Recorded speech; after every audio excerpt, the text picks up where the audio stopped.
Hello అందరికి ఈ వారం ఓటింగ్ లో టాప్ లో ఎవరున్నారు బాటమ్ లో ఎవరున్నారో క్లియర్ గా మాట్లాడుకుందాం. దానికంటే ముందు మీరు వీడియోని లైక్ చేసేయండి. మీ ఒక్క లైక్ నాకు చాలా పెద్ద బహుమతి అనమాట. లైక్ చేసి అయితే వీడియోని చూడండి.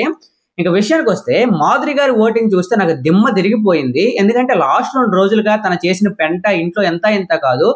ఆ పర్ఫార్మెన్స్ కి నేను బయట ఆడియన్స్ నుండి ఎంత ఓట్స్ వస్తాయని ఎక్స్పెక్ట్ చేయలేదు. ఎందుకంటే చాలా నెగిటివ్ అవుతారు, బయట ముందు నుండే నెగిటివ్ ఓట్స్ పడవగల వెళ్ళిపోతారేమో అనుకున్నాను. కానీ ఈ వారం సేవ్ అయ్యే ఛాన్స్ ఉన్నాయి. మాట్లాడదాం ఓటింగ్ ఆర్డర్ ఎలా ఉందో. ఫస్ట్ ప్లేస్ లో ఉన్నది ఎవరు అంటే తనూజ. ఇప్పుడు బిగ్ బాస్ సీజన్ 9 నుండి ఫస్ట్ వీక్ నుండి చూస్తుంటే ఓటింగ్ అంటే తనూజ అంటే ఓటింగ్ అంతే. తన దాటి ఎవరు ముందుకు వెళ్ళలేకపోతున్నారు. తన నామినేషన్ లో ఉంటే మాత్రం ఎవరు ముందుకు వెళ్ళలేకపోతున్నారు. మోస్ట్ ఆఫ్ ది అంటే 60-70% ఓట్స్ అనేవి తనూజకి ఈజీగా పడిపోతున్నాయి. తనూజని మరి ఇంకా ఆపలేమన్నమాట. మాక్సిమం యునానిమస్ విన్నర్ అయ్యే ఛాన్స్ ఉంది. ఏదో అద్భుతాలు జరిగి ఇంట్లో జరిగితే తప్ప పెద్ద తేడాలు ఏమీ రావు. తనూజ మారుమోగిపోతుంది. సెకండ్ ప్లేస్ లో ఉన్నది ఎవరంటే పడాల్ కళ్యాణ్ కూడా మంచి ఓటింగ్ పడుతుంది. మంచి గ్రోత్ అయితే వచ్చింది. కానీ ముందు కళ్యాణ్కి ఓట్లు తగ్గే అవకాశం ఉంది. శ్రీజ హౌస్ లోకి ఎంటర్ అయ్యింది కాబట్టి శ్రీజ వల్ల కళ్యాణ్ ఓట్స్ తగ్గే అవకాశం ఉంది. కానీ కళ్యాణ్కి ఓట్స్ ఎప్పుడు ఇంక్రీజ్ అవుతాయి అంటే తన గేమ్ లో ఆర్గ్యుమెంట్స్ కానీ గట్టిగా ఇస్తే ఇంకా కళ్యాణ్కి ఓట్స్ అయితే బాగా ఇంక్రీజ్ అవుతాయి. ప్రస్తుతానికి సెకండ్ ప్లేస్ లో ఉన్నాడు. వీళ్ళిద్దరు ఓట్స్ అనేవి చాలా డిఫరెంట్ అనమాట. మిగతా వాళ్ళకి దరిదాపుల్లో వీళ్ళు ఉండరు. ఫస్ట్ ప్లేస్ లో తనూజ ఉంటుంది, సెకండ్ ప్లేస్ లో కళ్యాణ్ ఉంటాడు. వీళ్ళిద్దరు దరిదాపులకి ఎవరు రారు, ఇది ఫిక్స్.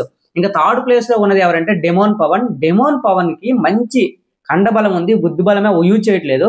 కానీ మంచి ఓటింగ్ పడుతుంది డెమోన్ పవన్ కి. ఎందుకంటే నిన్న జరిగిన గొడవలు కానీ ఈ రోజు జరిగే ఫిజికల్ టాస్క్ లో కానీ మామూలు పర్ఫార్మెన్స్ కాదు, అరాచకంగా ఆడుతున్నాడు కాబట్టి డెమోన్ పవన్ కి మంచి ఓటింగ్ పడుతుంది. నెక్స్ట్ సంజనా గారికి ఓడి పడుతుందంతా నాకు తెలిసి ఇమాన్యుల్ ఓటింగ్ మాత్రమే పడుతుంది. సంజనా గారికి ఓన్ ఫ్యాన్ బేస్ అప్పుడెప్పుడో క్రియేట్ అయ్యింది. కానీ అలా కంటిన్యూ అవుతుందా లేదని చిన్నపాటి డౌట్ లో ఉంది. ఎప్పుడైతే ఇమాన్యుల్ సంజనా ఒకే రోజు నామినేషన్స్ లోకి వస్తే అప్పుడు సంజనా గారు ఓట్స్ నాకు చూడాలని ఉంది. ఫోర్త్ ప్లేస్ లో సంజనా గారు ఉన్నారు. ఫిఫ్త్ ప్లేస్ లో రీతుకు ఎవరు మేలు చేశారు అంటే మాధురి గారి వల్ల రీతు గ్రాఫ్ దినదినాభివృద్ధి చెందుతుంది అనమాట. ఎందుకంటే మాధురి గారితో ఆర్గ్యుమెంట్స్ ఎవరు పెట్టుకున్నా అది అవతల వాళ్ళకి ప్లస్ అవుద్ది.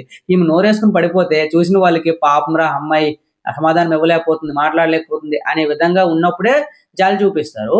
అందులో ఈ రీతు చౌదరి ఇచ్చిన కౌంటర్స్ కి మామూలుగా ఆర్గ్యుమెంట్ కాలేదు కాబట్టి రీతు చౌదరి గ్రాఫ్ అనేది దినాభివృద్ధి చెందుతుంది అనమాట. ఫిఫ్త్ ప్లేస్ లో రీతు చౌదరి ఉంది. సిక్స్త్ ప్లేస్ లో మాధురి గారు ఉన్నారు. నేను సిక్స్త్ ప్లేస్ ఎక్స్పెక్ట్ చేయలేదు, లీస్ట్ లో ఉంటారని ఎక్స్పెక్ట్ చేశాను. కానీ మాధురి గారికి ఓటింగ్ ఎక్కడి నుండి వస్తుందంటే తన పొలిటికల్ బ్యాక్గ్రౌండ్ ఉంటాయి కదా, ఈ పొలిటికల్ వాళ్ళందరూ మాధురికి సపోర్ట్ ఎక్కువగా చేస్తారనమాట, వాళ్ళ పార్టీ తరఫున కూడా. సో ఈ విధంగా మాధురి గారికి ఓటింగ్ పడుతుంది. అంతేకాకుండా మాధురి గారు సంజనా గారి ఆర్గ్యుమెంట్స్ లో మాధురి గారి పాయింట్స్ చాలా బాగుంటాయి.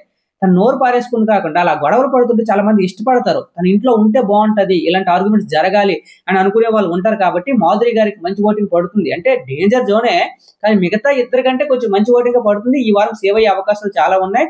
ఎందుకంటే తనూజ దగ్గర పవర్ ఉంది కాబట్టి తన పవర్ మాధురి గారికి యూజ్ చేసే అవకాశం ఉంది. ఎందుకంటే అది మాధురి గారి పవర్ అస్త్ర అంటే అది డైమండ్.